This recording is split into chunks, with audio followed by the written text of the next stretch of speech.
Hello bongs, welcome to my YouTube channel. তো এখন আমি একটা বাংলাদেশি ফিল্ম নিয়ে কথা বলবো, যে ফিল্মটার নাম হচ্ছে জানোয়ার। তো এই জানোয়ার ফিল্মটা হচ্ছে একটা রিয়েল লাইফের ইনসিডেন্টের উপর বেস করে ফিল্মটা বানানো হয়েছে। তো মানে সিরিয়াসলি আমার গল্পের স্টোরিটা নিয়ে কিছু বলার নেই, কারণ স্টোরিটাই হচ্ছে মেন এই ফিল্মটার মধ্যে। এবং এই স্টোরিটার ব্যাপারে যদি একটু আমি তোমাদের বলে দিই তাহলে পুরো ফিল্মটা দেখা নষ্ট হয়ে যাবে। তো এই ধরনের যে ফিল্মগুলো হয় এগুলো কিন্তু মানে কি বলবো, মানে একটা ক্রাইম জনারের উপর বেস করে ফিল্মগুলো বানানো হয়, কিন্তু এই ফিল্মগুলো যেভাবে বানায় এর এক্সিকিউশনটা যেরকম হয় না, মানে তোমাদের দেখার সময় পুরো গা কাটা দেবে এবং তোমরা বিশ্বাসও করতে পারবে না যে এরকমও সত্য ঘটনা হয়।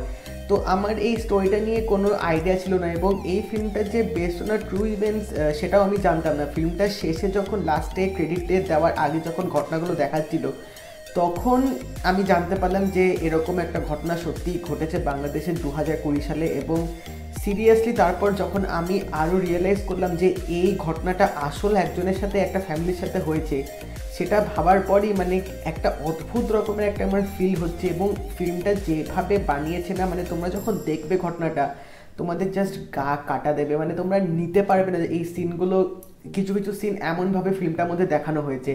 এবং এখানে মানতে হবে যে এখানে কিন্তু ডাইরেক্টর কিন্তু বেশ ভালোভাবে কিন্তু কাজটা করেছে, কারণ এরকম যে সিনেমাগুলো যে হয় এখানেই কিন্তু আসল ডিরেক্টরের একটা কৃতিত্ব থাকে, যেখানে অডিয়েন্সরা এই ফিল্মটা দেখে মানে এরকম ধরনের ফিল্ম দেখে আটকে উঠবে এবং মানে পরে রিয়েলাইজ করবে যে তারা কি সুন্দর একটা মানে অসাধারণ একটা ভালো ফিল্ম দেখেছে।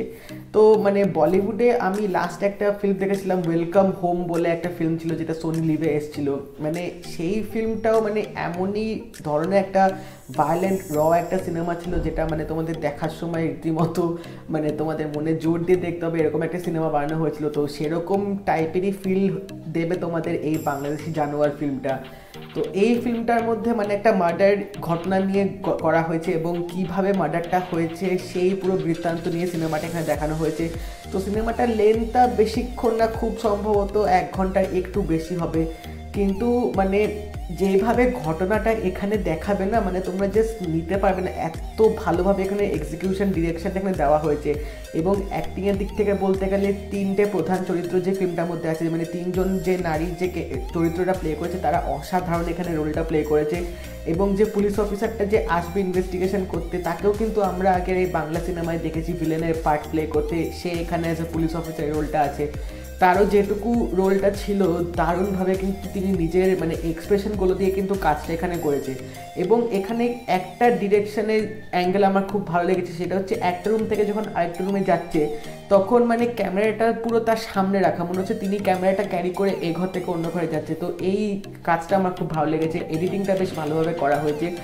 এবং এই ফিল্মের যে মেন যে প্রধান যে থিমটা, সেই থিমটা এত ভালোভাবে এখানে এক্সিকিউশন করা হয়েছে, মানে যখন ফিল্মটা যখন শুরু হবে না তখন তোমরা বুঝতে পারবে না যে ফিল্মটা এইভাবে টার্ন নেবে।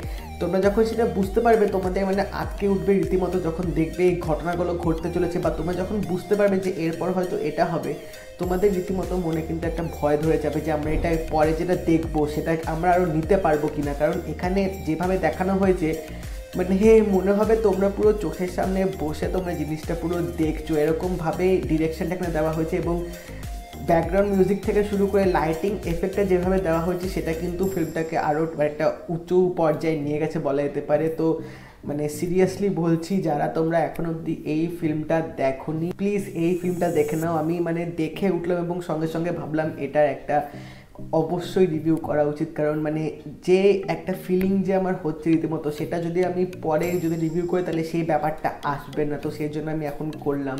তো আমি তোমাদেরকে অবশ্যই সাজেস্ট করবো এই ফিল্মটা দেখার জন্য। বাংলাদেশে যে তো ভালো ভালো কাজ হচ্ছে সেগুলো কিন্তু মানে সেখানকার কিন্তু ছবিগুলো না দেখলে কিন্তু সত্যি ধারণা করা যায় না, যেরকম এটা এই ফিল্মটা যেরকম আছে।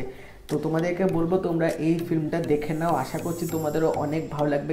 তো যারা ফিল্মটা দেখে নিয়েছো আমাকে অবশ্যই জানিও তোমাদের কেমন লাগলো, আর যারা দেখোনি অবশ্যই দেখে নাও এই ফিল্মটা, তোমাদের একটুও কিন্তু সময় নষ্ট হবে না। যদি এই ভিডিওটা ভালো লেগে থাকে এটা লাইক করে দিও, শেয়ার করে দিও, চ্যানেলটা অবশ্যই সাবস্ক্রাইব করে দিও, নোটিফিকেশন বেলটা কিন্তু অল করে দেবে যাতে আরও আপডেট রিভিউ আসলে তোমরা সেগুলো কিন্তু পেয়ে যাবে। তা দেখা হবে পরের ভিডিওতে, বাই।